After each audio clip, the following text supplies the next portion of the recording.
Hello, everybody, and welcome to Non Sequitur News for January 28th, 2029. I am Mayor Watt, and I'm in the time machine. Today, we're going to talk about these 10 articles. The Sentient AI is not available at this moment, but we're going to be doing the January 29th episode shortly here after this show. So, actually, wait a minute. May not be able to. Anyway, we're going to be talking about these 10 articles. Raising the Nerds Bar with Shaboozey, the Introverted Entrepreneur, Augmenting Humanity, a 1900-year-old papyrus, bookshop.org's ebook store, Crumb Trail to recall, peel and stick radar sensors, limited edition Asteroids watch, the Ooni Spiral Mixer will take your wallet for a spin, and FDA Approves Ozempic for chronic kidney disease with diabetes. Interesting, the wonder drugs like Ozempic are. Anyway, I am Mayor Watt. Like I said earlier, I run ohmtown.com, and we are in the time machine talking about the news. See you on the other side.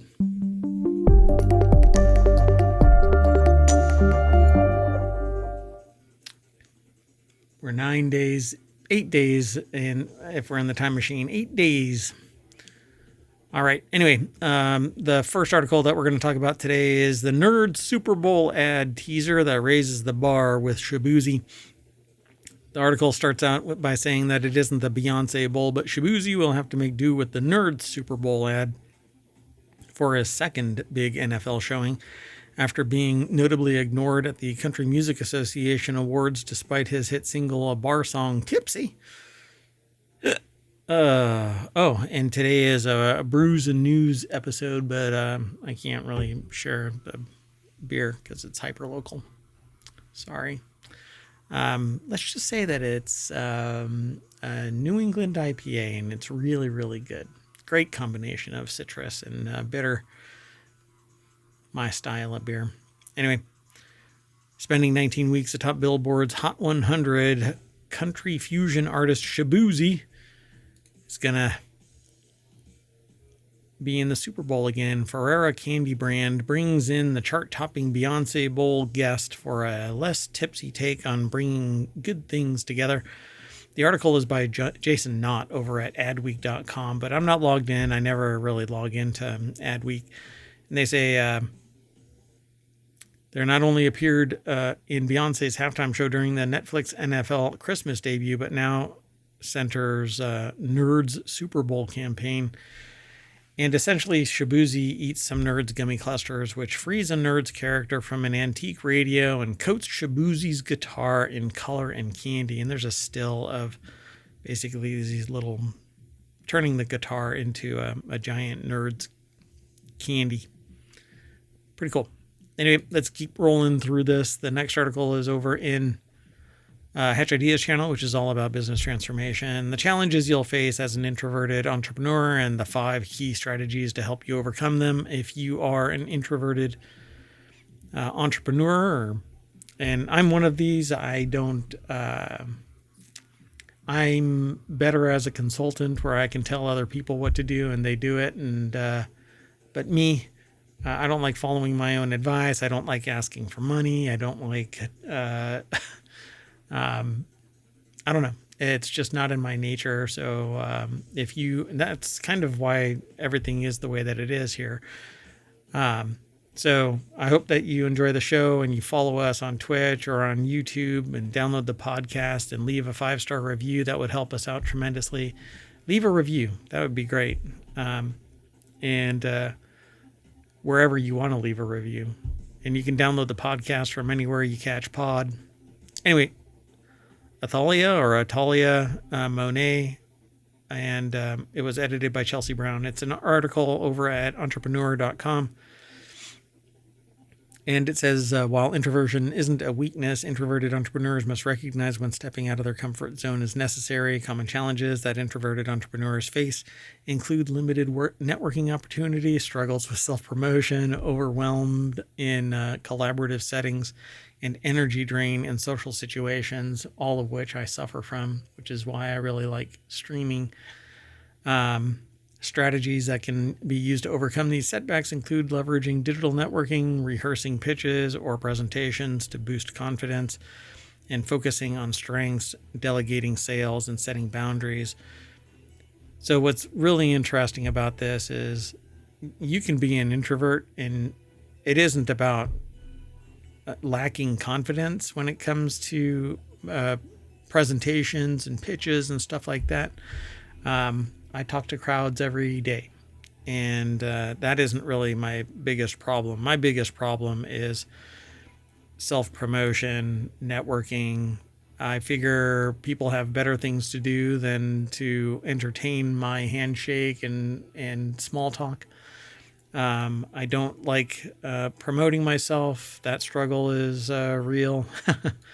And I have no problem with collaborative settings, but social situations, like if I'm hanging out where I have to go and meet people and stuff like that, it's just draining. But so they talk about this, limited networking opportunities. The challenge is introverts may shy away from large events or social gatherings, which can limit their ability to expand their professional network and discover new opportunities. Again, that isn't the problem. It's going out and meeting these people for networking opportunities. That the challenge for, I think, introverted entrepreneurs is that it is draining and it's hard to, with the objective of meeting people for business, it seems, at least to me, that it is, I didn't put it in the bot. Doggone it. Anyway, I'll put it in the show notes over I'll put the show notes over in YouTube's description as soon as it's done. Anyway, the problem is essentially selling yourself, like going out and saying, this is what I can do. I tend to rely on word of mouth, people coming to me. And then I have the problem with really demanding money that I know that I'm worth. So it's wild. So self-promotion, networking, it's pretty much one and the same. Collaborative. So number 2 is struggles with self-promotion. Number 3 is overwhelm in collaborative settings. They struggle to assert their ideas or preference in group settings. And that usually happens.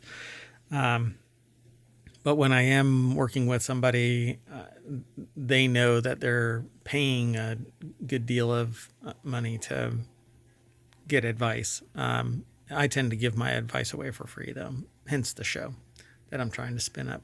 Anyway, energy drain in social situations. That's almost self-evident there. It says impact, burnout, and avoidance of key events that could drive business forward. Yeah, you need to overcome that, but it's very, very tough. Difficulty with sales and pitching. That, again, I rely on people going to the website. Preference for solitary work. Number 7 is risk of being overlooked. And so they actually give 5 strategies to overcome these setbacks. Leveraged digital networking, so like LinkedIn to build connections, but it's disembodied, and so you don't actually have the direct connection with a human being. You've got a link, and it's not as real, essentially. That's my argument, at least. Prepare and practice. Again, entrepreneurs aren't, if you're an entrepreneur and you're an introvert, odds on you don't have a problem with the presentation and the pitches themselves or even talking to people. It's more about, it's an energy drain. And getting that energy is really tough. It's not about confidence. Focus on strengths, use your thoughtful nature to create authentic relationships and deliver value. But that's kind of, all of this is one of those things where it says how to draw an owl. And they go draw a circle, draw another circle, and then draw a freaking owl. None of this is actually saying this is how you do it. How do you leverage a digital network?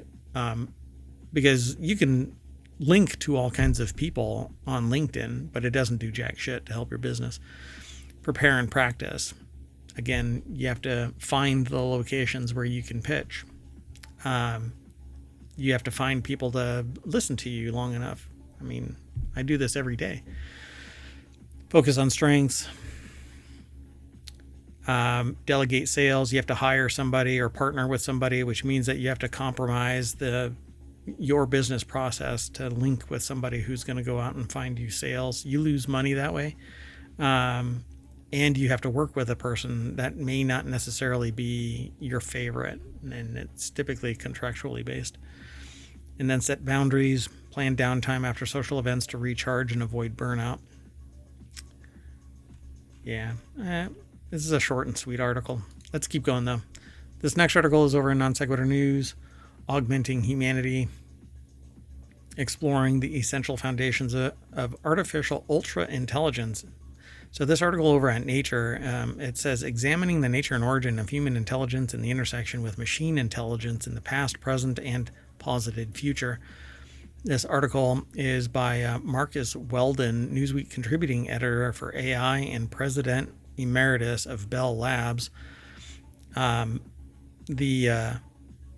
The article starts out by saying, as preparation for their upcoming series of interviews for Newsweek with the protagonists and practitioners of AI, I've been consuming a plethora of sources that examine the nature and origin of human intelligence and the intersection with machine intelligence in the past, present, and positive future. They've been particularly struck by two books, Genesis by Eric Schmidt, Greg Muni, and Henry Kissinger. Yes, that Henry Kissinger. That does an impressive job of outlining the potential risks and opportunities of AI employed in the essential domains of human society and industry, and A Brief History of Intelligence by Max Bennett, which does an equally impressive job of identifying the 5 evolutionary innovations that gave rise to and underpin human intelligence today. So I won't be able to go through all of this. And frankly, I haven't read these books because I think that they're all essentially opinion pieces. I am right now actively utilizing DeepSeek, and I'm in the process of obtaining the 671 billion parameter model. I find this really fascinating. This is probably the most elaborate one in terms of thinking that I've seen so far, because it is the only one that I have that expresses its entire thought process before it answers. So I find it really interesting to monitor the machinations that the AI is going through. I can't wait until I get the bigger item, the bigger model, DeepSeek R1 671 billion parameter model. I'm going to have to upgrade a computer to get it to actually operate, but we'll see. At any rate, they say, but to make progress, we need to tie the concept of human dignity to something more concrete, something that's rooted in human cognition or intelligence, which is clearly the foundational capabilities from which any concept of dignity must emerge. They're talking about this idea of philosophers that have extended this definition to explicitly include the moral requirement to actively assist one another in achieving and maintaining a state of well-being, and also the intrinsic value of effort or labor.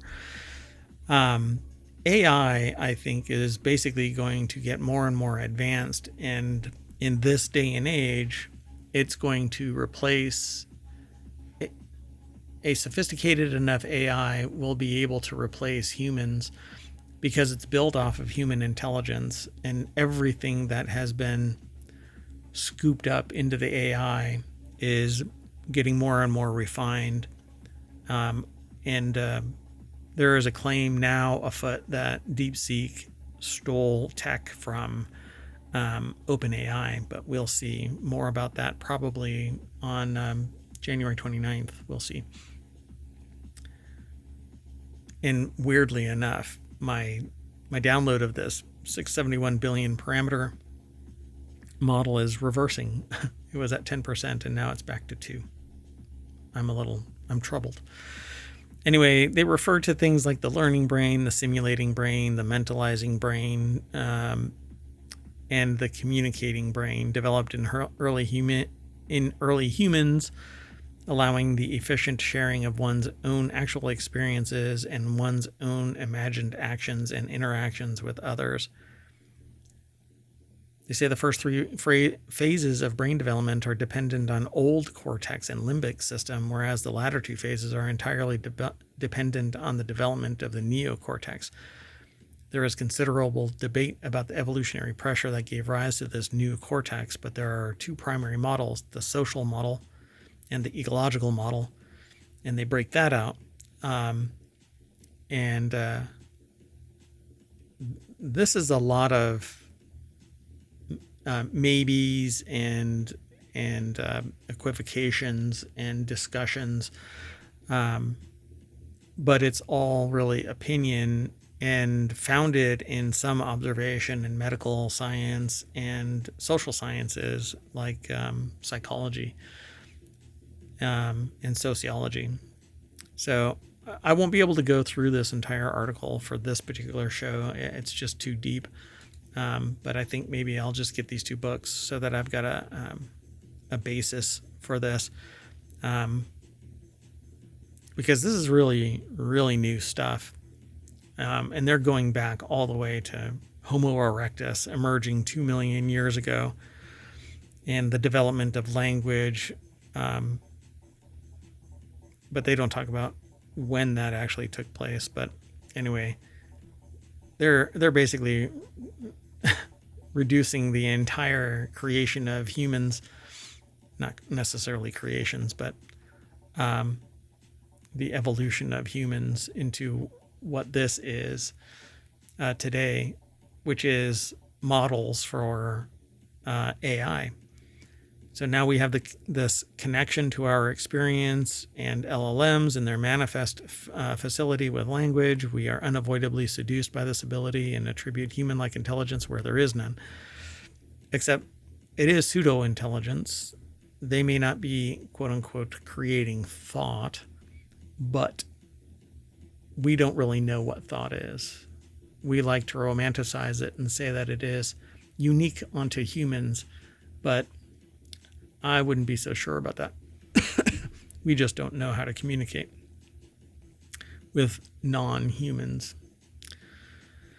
So anyway, I'll have to keep on going because this is just going to be, it's beyond the scope of this one show, but I'm going to earmark this so that I can do a deeper dive at a later date. All right, let's keep going. The next article is over on the Mobile channel. 1900-year-old papyrus reveals gripping case about Roman tax fraud and forgery. A newly studied ancient papyrus is so detailed that it could be an episode of Law & Order Roman style. Margarita Bassi over at Gizmodo.com put it together. A newly studied ancient papyrus is so detailed that it could be an episode of Law & Order Roman style, is the text statement. Researchers in Austria and Israel have translated the longest Greek papyrus ever found in the Judean desert, previously unearthed, misidentified, and then nearly forgotten. Hannah Cotton Paltiel of the Hebrew University of Jerusalem rediscovered the papyrus in 2014, so 10 years ago. How much information do we just not freaking know? It's staggering, absolutely staggering. And then we make assumptions, cultural and temporal assumptions as to the nature of this and what took place around it. The artifact provides unique insight into a case that dealt with tax fraud, forgery, and the fraudulent sale and freeing of enslaved people during a period of tension in the Roman province of Judea. Pretty damn fascinating. But I won't go through this entire article. I'll let you all do that. Let's keep going. This next article is over in the Mobile channel. Bookshop.org's new ebook store will have a tough time taking on Amazon. So the company is initially launching apps in Android and iOS and the web, with dreams of someday creating an e-reader of its own. I don't think that really is that big of a deal, an e-reader of its own. With e-paper the way that it is, it should be fairly inexpensive to set up a Kickstarter from jump right now. It's really easy. I can make an e-reader in a weekend. It's not that hard. The infrastructure connecting it, that is going to take more in terms of being able to download download books and all of that. But the basic reader, come on, man, that's an excuse. The company announced today the launch of its own ebook store along with the reader app. And if you have the app, then you can actually put it on its own reader. Again, pretty damn cheaply. The most expensive thing is the e-ink screen itself. Obviously, mass production takes tooling, but you can, like I said, Kickstarter this. Hell, Pebble is coming back with another smartwatch. So they hit it out of the park with their original Pebble, of which I was one of their Kickstarter funders. Anybody can do it, really. I'm hoping to launch a Kickstarter here in 2025. So I've been putting it off for a long time. I really need to do it. So they say, although physical bookstores have remained stubbornly more popular than ebooks, studies have found that ebook readers tend to read more on average. And that's because they have direct access to books so much faster. They don't have to go anywhere. CEO Andy Hunter argues that ebooks have remained unpopular due to a lack of innovation caused in large part by Amazon's stranglehold on the market. The company's Kindle is synonymous with ebooks, accounting for 75% of the market. Most people who want ebooks simply buy a Kindle, and where the books actually come from is secondary. Well, send me, I'll help, I'll facilitate this. I'll help y'all build an ebook reader prototype, man. Like I said, can do it in a weekend. Can literally build an ebook reader in the weekend. Interface and everything, man. It's surprisingly easy. Anyway, that dominance is problematic for two reasons, but this is what I have said. Mergers and acquisitions limit options. And because Amazon is so damn big, it takes a mountain of capitalization. But they were the ones that kept on spending and recouping their money because that's how it works. They buy out somebody, some company. The people that want the money and don't have the heart to keep the store operating will sell. Just like family farms, the kids don't want to be a farmer, so they move out, and then the family farm gets sold to a mega corporation, and well, that's how you end up with prices rising. Well, anyway, to add insult to injury, Hunter told Gizmodo that because Apple takes a 30% cut in or on in-app purchases, bookshop.org cannot sell ebooks through its iOS reader app. Users must buy books through its website and then open them in the app. Or you realize that a 30% cut is actually facilitating 70% additional. Okay. You're literally allowing friction over 30% to prevent people from purchasing a book. If your margins are less than 30%, I can understand that. But then you're talking about nobody getting any money because nobody wants to go to a website to buy it, so that they have to go over to the e-reader to open it. It's asinine. It creates friction. So you are getting 100% of nothing because you're not allowing for 30% to go to Apple. I would do what Kindle initially did, because they too don't have in-app purchases at one point. Sell credits. Have them purchase in blocks of, whatever, $100 or $30 or whatever, and then they use tokens in app to acquire the product. So Hunter hopes the first step to loosening Amazon's control is asking it to allow bookshop.org's books onto the Kindle reader so that readers can at least support local. If it says no, he hopes lawyers will step in and try to force its hand through legal action, which, hey man, all it took was the EU to force Apple. So you've got a chance. And hell has frozen over, so you might as well. The next article is over in Non Sequitur News. By the way, that article, is entirely about bookshop.org. It was written by Thomas Maxwell. So let's keep going, though. The next article is over in Non Sequitur News. Breadcrumb recall sparks nationwide warning. La Fiesta Food Products is recalling breadcrumbs due to an undeclared allergen. John Jackson over at Newsweek.com put the article together. And it says here that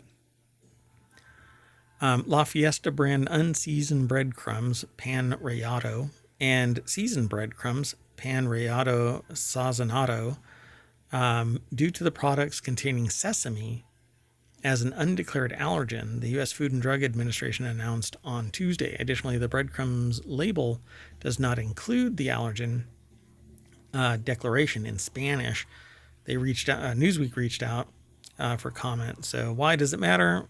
Because people have allergies to various things, and sesame needs to be labeled as an allergen on packaged food, including dietary supplements, because people have an allergy. And they talk about sesame allergic reactions can be severe and life-threatening depending on the level of your allergic reaction, including anaphylaxis. So you need an EpiPen to recover, or emergency services need to be called. Anyway, there's a bunch of different UPCs, but pan rallado and pan rallado sazonado are the two items that you should be returning to the store for a refund. All right, let's keep going. This next article is over in Non Sequitur News. Logitech's peel and stick radar sensors could let companies invisibly monitor their offices, and it's so creepy. But I actually have a need for something similar. If it is what I'm expecting it to be. Logitech sales boomed during the pandemic as people outfitted their home offices, and it's getting a piece of the hybrid workplace with teleconferencing gear too. But Logitech's also got a little-known corporate office management solution that could soon expand beyond conference rooms using a pebble-shaped person detection device called the Logitech Spot. It's a millimeter wave radar sensor you can peel and stick up anywhere, letting companies invisibly see whether people are in a room. The company claims it'll last 4 years on a single D-cell. That's not a tiny device. D-cell shaped lithium battery. No wires required at all. So I dig that. I might have to get that. Just so that I can put it in the studio to remind me, not that I'm in the room, but when I leave, I need to be notified of something. And sometimes I forget, but I'm not going to get into it. But yeah, I want to know when somebody is in a room. So it's a millimeter wave radar sensor you can peel and stick up anywhere. The article is by Sean Hollister over at TheVerge.com, and that's what it looks like. You can actually buy these things and build them yourselves with a Raspberry Pi or one of its many iterations. It's not just a radar sensor. It also measures particulates, VOCs, CO2, temperature, pressure, humidity, so your company can get a health score for any given room. But the first clear draw is for companies to know whether workers are actually using their office space and which rooms get used as they make decisions about downsizing those offices, issuing return to office mandates, or reconfiguring them for hybrid work. It's very, very dystopian. You might as well just put a damn camera up, right? But let's not give Logitech any goddamn examples or ideas. He says the radar can see through roughly 5 meters away and maybe up to 2 feet left or right. Could theoretically know the general placement of people in a room, but that's about it. For larger rooms, companies are already widely using cameras to detect and track employees, he says. But this could be useful for smaller spaces where you don't want to have a camera pointed at people if they are in the room or not, because it's freaking creepy. Anyway, this doesn't do away with the creep factor, at least when it's used in business and stuff like that. It just seems kind of disgusting. Anyway, if I get the work done, it doesn't matter if I'm in an office or not. Kiss my shiny metal ass. I can get it done on a beach. Hate to break it to you. I could be picking my nose in a coffee shop and get 8 hours worth of work done. Where I do it shouldn't matter. Unless I'm hands-on manufacturing something, I should be able to do intellectual work any freaking where. Anyway, Logitech hasn't announced a price for the Spot yet, so it's definitely too early to say. And this is not going to endear me to any of these people who want control over human population. Anyway, coming soon to an office near you, the lack of work-life balance. All right. The next article is over in Non Sequitur News as well. Atari's limited edition Asteroids watch tells time with orbiting spaceships. I want this. I'm going to jump straight on over to the source. The company partnered with watchmaker Nubio to create a timepiece that celebrates the 45th anniversary of the classic game. Andrew Lazuski put the article together for TheVerge.com. And I'm instantly in love with this. I used to play Asteroids with my father in an old arcade where you just plop quarters in it back in the day. Unfortunately, this says that the watch is available through Nubio's website, which lists each watch priced as being discounted to $4.99 from $16.50. You can also order them through Atari's website, which lists the price at $4.99 each. Although some have already sold out. Each style is limited to just 125 pieces. Excuse me. So all of you Apple Watch makers, build this face. I'll take it. I would love this. I'm sure Atari would come down raining on our parade, but it is what it is. The watch is water resistant. It's a standard watch, but it's a digital standard watch. It's not a smart watch. All of the graphical elements on the Asteroids watch face are printed with glow-in-the-dark Swiss Super Luminova pigments that are protected beneath a durable sapphire lens and a stainless steel case. The watch is water resistant, like I said, making it durable enough to 21 atmospheres, making it durable enough for recreational diving. But don't use it as a dive watch. That's dumb. Although you could, theoretically. It comes in a protective case with an interior that borrows design elements from the Atari video game computer, or VCS, the Atari Video Computer System that launched in 1977. I had an Atari. I dig this. Yeah, I like this. I want it, but I won't spend $500 on anything other than a smartwatch. And I don't think that's a smartwatch, right? It's just a timepiece. Created in collaboration with watchmaker Nubio, which previously released a collection of Space Invaders themed. Oh, so nothing really original here. All right. So Ooni's first departure from, we'll go on to the next article. We have two more, including this one. And I'm going to try and get this show done within an hour. So Ooni's first departure from pizza ovens is a $799 spiral mixer, taking your wallet for a spin for sure. Ooni, the Scottish company behind the outdoor pizza oven fame. I have an Ooni pizza oven. It has not been used in a considerable amount of time, mainly because I got a flat top and then stopped using that to, I don't know, anybody want a flat top? Anyway, it's expanding into a new product category without sacrificing the brand's pizza theme. The Halo Pro is an $800 mixer that tries to do the same for pizza dough that the company did for pizza ovens, bring restaurant quality baking to the home kitchen. The Ooni Halo Pro uses spiral mixing technologies, which is better for dough, including thicker ones for pizza.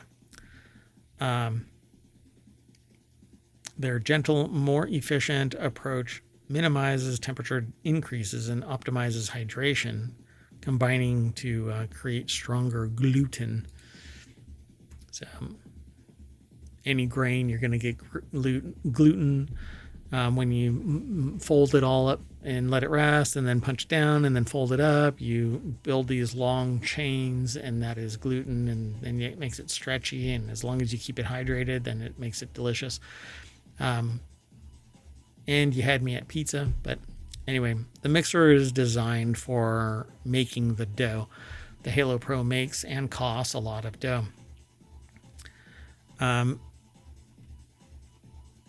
I'm kind of curious. I'm doing a project, and I like the idea of this. It says it can mix 11 pounds of dough at once, enough for 20 pizzas or 6 loaves of bread. The mixer specializes in dough, but it's hardly limited to it. It ships with a spiral hook, removable breaker bar, geared whisk, and flexible beater. That tool set opens the door for things like whipped cream, egg whites, batters. But yeah, $800, and it'll be available in April. And our last article for today is over in the Hatch Ideas channel. FDA approves Novo Nordisk's Ozempic to treat chronic kidney disease. Pardon me. I'm losing my voice, so I think I might not be able to do the 29th show until tomorrow, but we'll see.